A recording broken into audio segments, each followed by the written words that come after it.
Welcome to another episode of the 5-Minute Money Manager.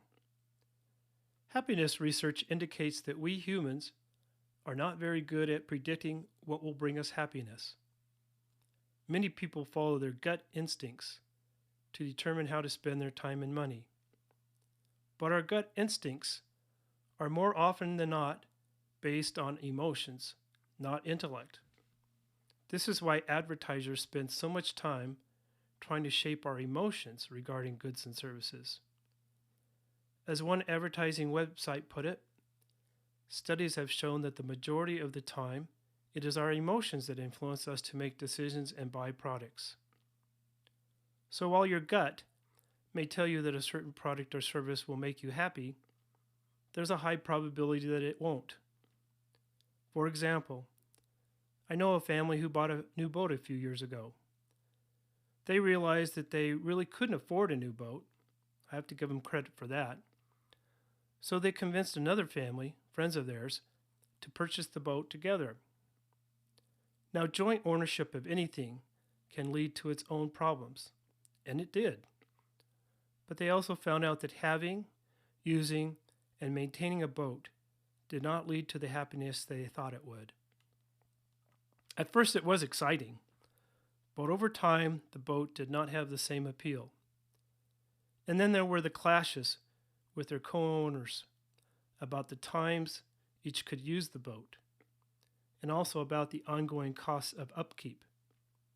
After a few years, the boat was sold, and I don't believe either family has owned a boat since then. If we humans are so easily persuaded by our emotions, which are easily influenced by advertisers, what can we do to get our intellect more involved in our purchase decisions? Well, we know the answer to this, a strategy that most of us have heard about throughout our lives. Something we just need to be reminded about every now and then. Listing the pros and cons.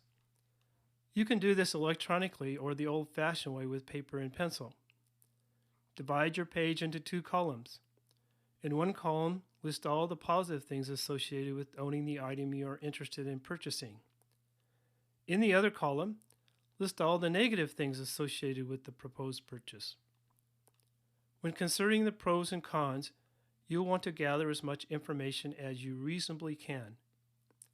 Purchase and maintenance costs, as well as reviews, are readily available online.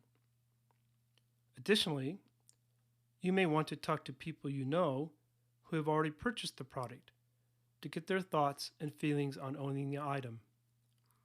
Make sure you talk to people you can trust to give you honest feedback, not just what they think you might want to hear. In the end, if your review of the facts has convinced you that you should proceed with the purchase, then proceed. If you have doubts, though, wait on making the purchase. Whatever you decide, however, does not guarantee increased happiness. As the old saying goes, the only guarantees in life are death and taxes. However, an informed decision increases the probability of greater happiness. So, the next time your gut is totally convinced that you've just got to have something, it might be good for you to pause and ask yourself who is really speaking, your informed intellect or your advertiser-persuaded emotions. Thanks for listening, and have a great day.